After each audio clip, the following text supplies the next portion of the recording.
Hello, everyone, and welcome to the Finding Your Financial Voice / Money Wisdom for Women podcast with me, your host, Anita R Johnson. The mission of this podcast is always to give you a sound financial tips that you can implement immediately, allowing you to leave a legacy for your family. I am happy to be here, and today our topic is the history of Black-owned, Black-led banks. Oh, I'm excited. So get ready, get your pencil and paper, hold on to your britches, because here we come.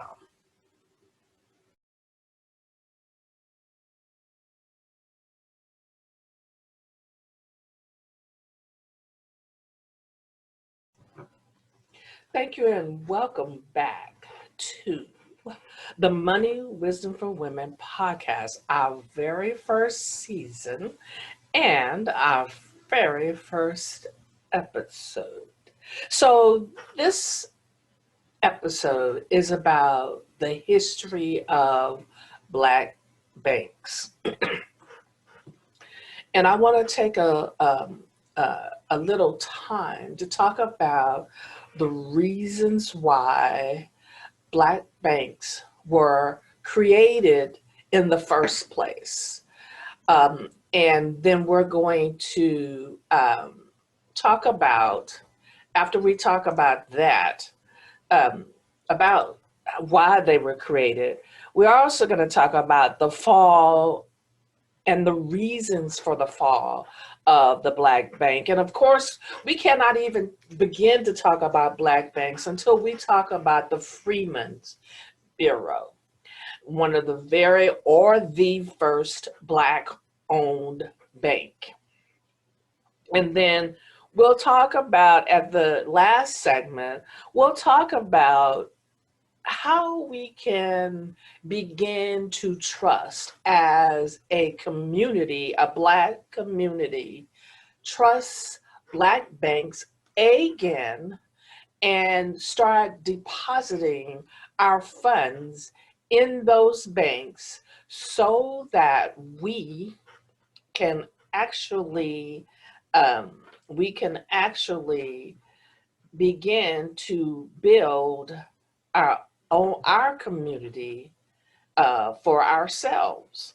And so that is really where I kind of want to start with this. So let's start with the history. And I want, one of the things I want you guys to do, and that I'm going to put inside my Facebook page or in some of my posts, this one book, which I really thought was a really good book, that I have not read the whole book, but partially. But it's a really good book. It's lots of good pictures in there about what the first Black bank looked like, the tellers, the owners, and all of that. It is actually called Let's Put Our Money Together. And that book is by Tim Todd. And you can actually put in a URL, Let's Put Our Money Together, and that book will come up, from Tim Todd, TIMTODD. And you can actually get a hard copy or you can download it on a PDF file. So begin to familiarize yourself with some of the ins and outs of Black banks. And today it's very important in this century, in this time, that we understand about Black banking. So let's talk a little bit about the history of why Black banks were created. Okay, so I'm going to take a little narrative from this story, the untold history of Black banking in America. And of course, this is a resource that you can go to and read it and understand some of the reasons. And some of the reasons were after the Civil War, Reconstruction, there was blacks who were former slaves who uh, uh, were were trying to work and build a life for themselves, but nowhere to put their money, nowhere that was trying to help them. Because remember, this was right after the Civil War. And so they didn't want, segregation, okay? And there were the economic segregation. And then there was no black banks that really helped us. So then there became, uh, through Abraham Lincoln, of course, um, uh, there was the Freedmen Bank. It was a Freedmen's Bureau. That's what it's called, created by President Lincoln. And it was meant to help freed slaves transition into capitalization. Um, and you go from being capital to becoming capitalist. Okay, so that's some of this. So now you are employed and you are supposed to be getting wages. And so now what do you do with the money?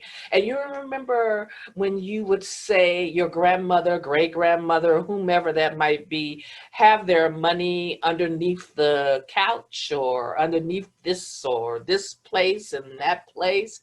I know that my mother had her hiding places. Uh, she didn't really show them to me, but I know when she wanted to give me some money when it was decided that I would move to California, she said, "Oh, go look behind, blah blah blah blah blah." And I thought that was something else, but when I opened it up, there was money. But anyway, that was the reasoning behind that. So you get your wages, you go and you uh, are putting money in this bank. You're supposed to get this 40 acres and a mule, all of this stuff. And then Lincoln gets assassinated. And now you have Andrew Johnson. But he, of course, he was one of the worst presidents that this America has had when it came to racism and so forth and so on. So that was part of that.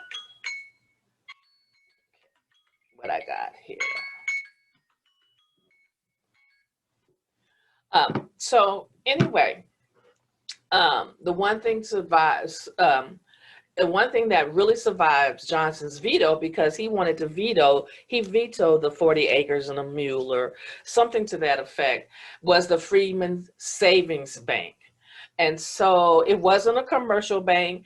It didn't give loans. You could put your money there, but you couldn't get a loan to buy land. So here you have it, that you have this 40 acres and a mule that you're supposed to have, labor protections, all this kind of stuff. But all of that got vetoed by Andrew Johnson. So the only thing that it was a glorified piggy bank, and it was really dangerous to look and have. You just couldn't have credit, and this was linked with the federal government. So it's part of this whole thing, this whole uh, starting off with, oh my gosh, we're going to have a bank, we're going to be able to buy things, we're going to be able to have loans and buy things and so forth and so on. And it gets vetoed. We're going to have land, and all this gets vetoed. And so now, much later, this bank fails for reasons that we'll talk about in the next segment, and some of these other banks as well, like there's Industry Bank. That's another one we can talk about. And then I'm going to give you a list of the banks that were around then, and how many banks that they have today. Here again, I want you to take the opportunity to download that one book, Let's Put Our Money Together by Tim Todd. So, if you know my business or know anything about me, you know that I'm about the mindset, the money mindset. I believe that this kind of started this mindset, this slavery mindset that we still have today around money, that we are not supposed to have money as a community, actually kind of started way back when, but this was a component. And so what I like to do is with uh with give you some positive money mindsets. And I can do that. I do that through my Influence Financial Fitness for Women magazine, although it's a magazine that is basically written by women for women. But there are some things in there that you can take from there, everybody can take from there, and talk about your money mindset and how it affects how you deal with money. So now we're going to take a quick break and we'll be back, and I will talk about the fall and the rise, or the fall, the rise, the fall of Black banks, and give you a couple of Black banks that and you can actually go online and if there's not a Black bank around, and open a bank account. So anyway, talk to you when you get back on the other side of the commercial.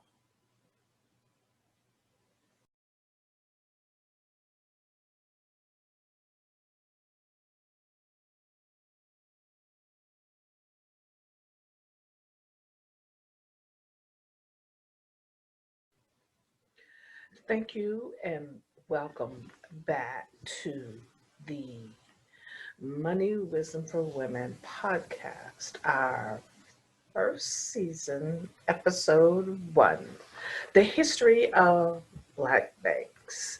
So, in our first segment, we talked about the history of Black owned banks and how and why they came together to be.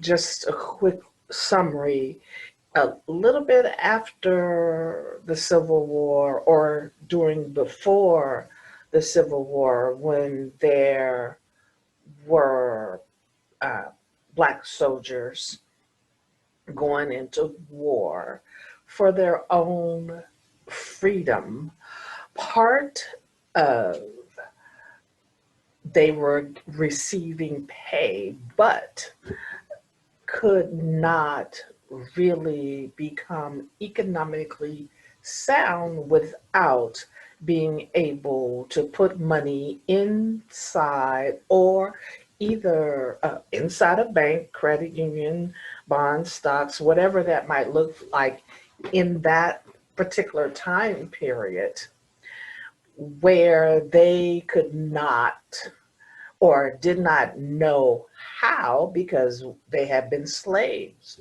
all of this time. So banks, black owned banks, became a important part of, after slavery, post slavery, whatever you want to call it, trying to become economically sound. And we all know the story of the Black Wall Street, and that's going to be for another conversation, which will probably come up in episode 2, when we start talking about investing like a grown up. I have a special guest for that, and we'll talk about that a little bit later. But so that's just a quick summary. Now, so there are a number of reasons why Black owned banks failed. Um, And the book that I told you about when we first came on the program, Let's Put Our Money Together. It's a great read. I suggest you get it. You can download it for free. Just put into the URL, Let's Put Our Money Together. And you can get, and it takes you to a Black Enterprise site. Then it takes you to the site where you can download the book. But one of the things that they talk about is that the author talks about is, some of the banks. It talks about the Freeman Bank, which is probably the very first Black-owned bank besides the industry. I think it was Industry or whatever that name may be. That was one of the Black-owned banks. And some of the reasons, or the reason, or I'm pretty sure there are other reasons, is because of the support or from uh, the government, so to speak, to try this bank. One of the things is that Lincoln basically kind of started this Freeman trust thing, and then when when he was assassinated, here comes along the next president who vetoes a lot of these things that had blacks with the bank. So they really couldn't get the institutions or the government to basically not fund them, but help them during the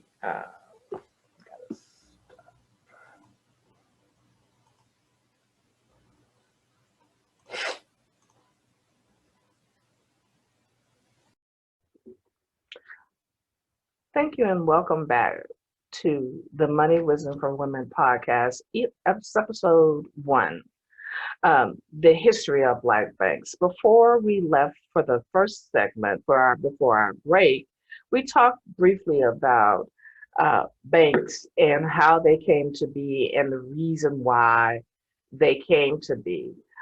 There were several reasons, and one of the most effective reasons was after the Civil War, Black soldiers of freed slaves um, were now working or trying to work or start their own businesses, whatever that might look for, like in that area. And this, of course, it was segregated. And as blacks, or they didn't really have any place to put their money, not even that, but the economic parts. They were new to this. They were new to having money and being able to be free. So one of the things is that where can they put their money? So here you go. We have black banks now, black owned banks.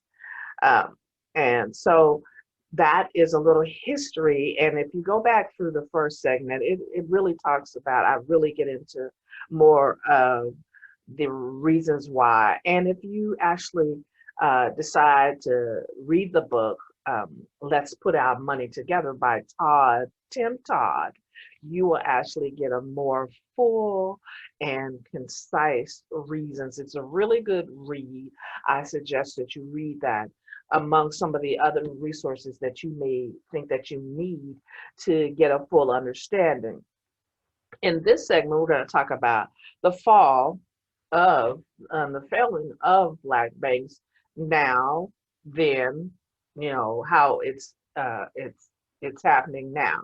We in 2020, from my understanding, have only 15, I believe it's 15 uh, banks, Black-owned banks, credit unions, and ways that banking can really support Black communities. Some of them are in the Black community where they normally should be because it's about helping 20, there are 20, helping Black owned or Black led blank banks.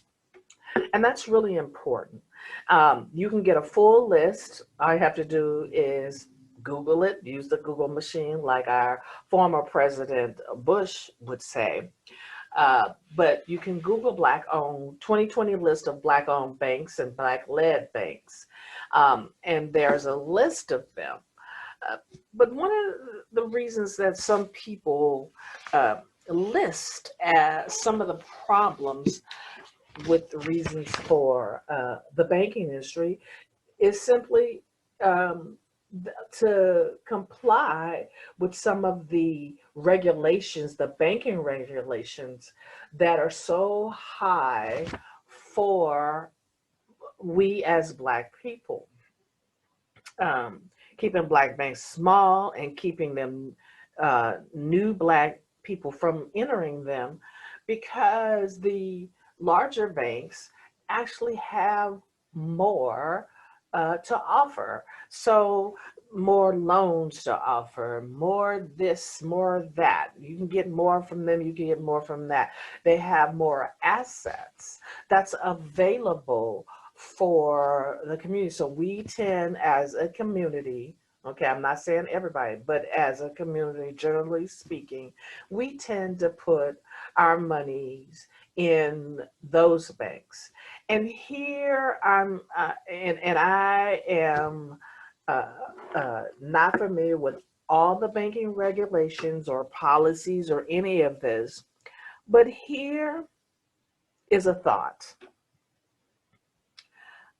I think if we decide as a community or as a race, decide to grab all our money out of the big banks and decide to put them in Black owned or Black led banks, would that give them more assets to work with? Hmm, something to think about. And that's why membership is important in a Black owned, Black led bank. And that's very important. I believe if we did that, and there's probably so many other things that we can do.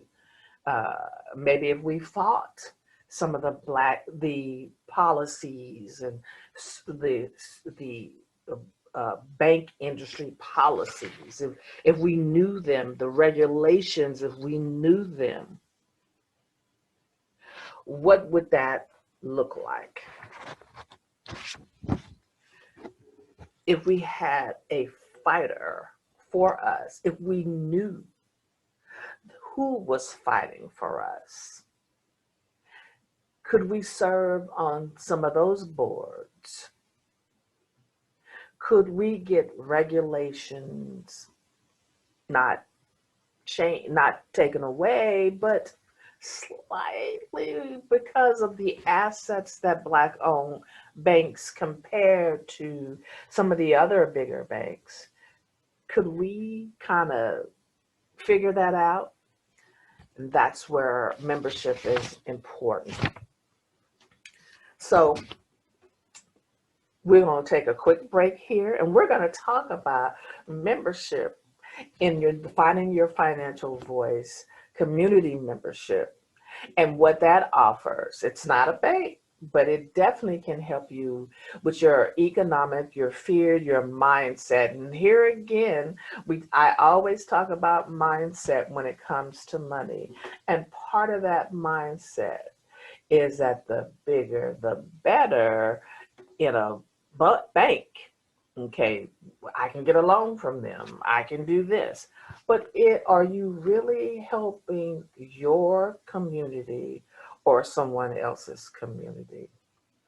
I'm going to take a quick break and I'll be back with our last and most important segment is how can we begin to trust black owned, black led banks again and putting our monies in there in their bank and depositing the monies and uh, getting loans, making sure that we spend at least 60, 70, 80% of our monies with black owned, black led businesses. I'll take you on that question. Make sure if you have a question for us, go ahead and email me at info moneywisdomforwomen.com.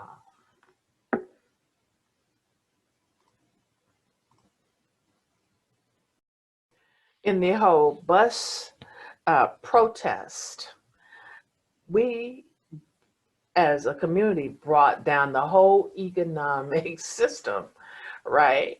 The the white community was asking black folks to come back and ride the bus because we had shut that whole economic process down.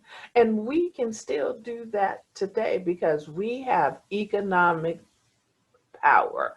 You have to know it. You have to know that you have the power. And it's not about fighting with your fist, it's about fighting with your dollars. And if you are not fighting with your dollars, you're going to continue to this whole circle of poverty. And I've spoken about this circle of poverty. I've written about it. I've talked about it in my dissertation, in some of my books. And I believe that we can break this circle of poverty in the Black community if we just learn to vote with our dollars, whether we have $1 or millions of dollars. If we could just do that, we could break into that economic disparity ourselves. And we really have to think about doing that. It's great that we have the government to help us. Okay. All right. But what are we going to do for ourselves? So we need to think about putting our monies in our black owned, black led banks. We need to think about that and really push our family members, even if you got $5, $20, whatever, just begin and to think positively about it with our mindset. I'm often thinking about Dr. Joy DeGruy. I actually really, really like Dr. Joy. And she talks about the post traumatic slave syndrome. If you have not heard about her, I suggest you Google her, YouTube her, and listen to some of the stuff. When I grow up, I want to be like her. I really want to have her on my podcast here so she can talk about some of this post-traumatic slavery syndrome. It'd be great to interview her. I would love to even work with her. So if you're out there, Dr. Joy, and you're listening, Anita Johnson is here. Anyway, thank you so much for listening. Look, our next episode 2, is about investing like a grown-up. And we're going to have a special guest, Brown Girls Invest 2. She's going to be, she is the CEO of that company, that organization. You can Google her, and we're going to be interviewing her. And that should be a really fun, adventurous thing. I've interviewed her on some of my other previous shows before, and I am excited about her being on this podcast, this Money Wisdom for Women podcast. And here again, make sure you go to my website, Money Wisdom for Women, or you can just you can just put my name in, Anita R Johnson, and a whole bunch of stuff will come up. Follow me on my Facebook page, my Instagram, my LinkedIn page. Look at some of the things that I'm doing. Come to some of the events. I have the greatest financial speed dating event ever, and you should come and talk with people who are financial experts in their field. So that's very, very important. So anyway, thank you for listening. And you can always get our podcast, if whatever way you want to listen to it, or wherever you can find podcasts, iHeart, Spotify, Pandora, all of them. I'm excited about being on all those platforms. So anyway, thank you, and I will Affluence talk to Financial you the Fitness next time. for Women is a quarterly digital magazine designed for women that tackles the financial hopes and dreams of women that need and want to leave a legacy for their families. Articles that marry the money mindset habits with the traditional money habits that are written by folks who live through their anxiety, fear, and money stories that make them financially stronger. Our latest issue brings the forefront of Black women's money mindset dealing with everyday struggles of money. Get your magazine now in your inbox every quarter by sending us a message to info@moneywisdomforwomen.com with the subject line Affluence, telling us you want the magazine in your inbox every quarter, no cost, and begin to enjoy the articles and get a start on finding your financial voice.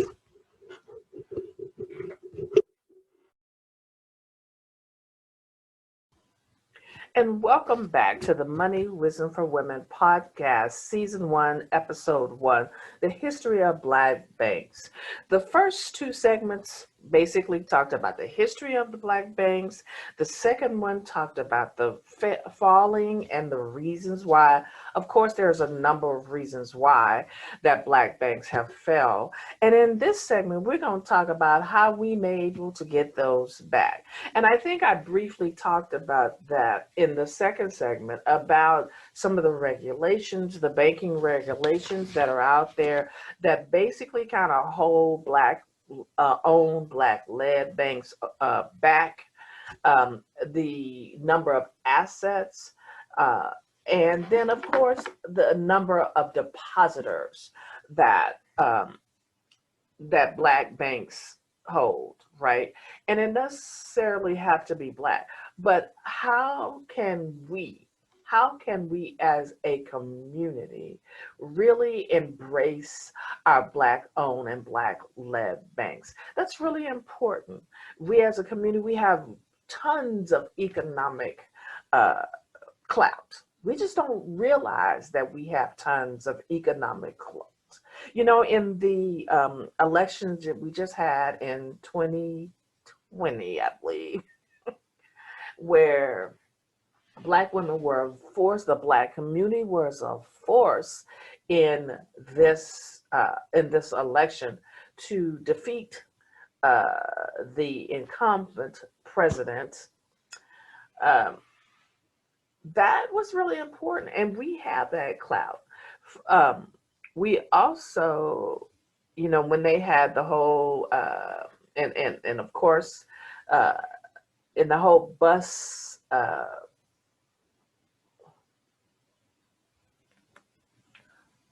The whole bus issue in the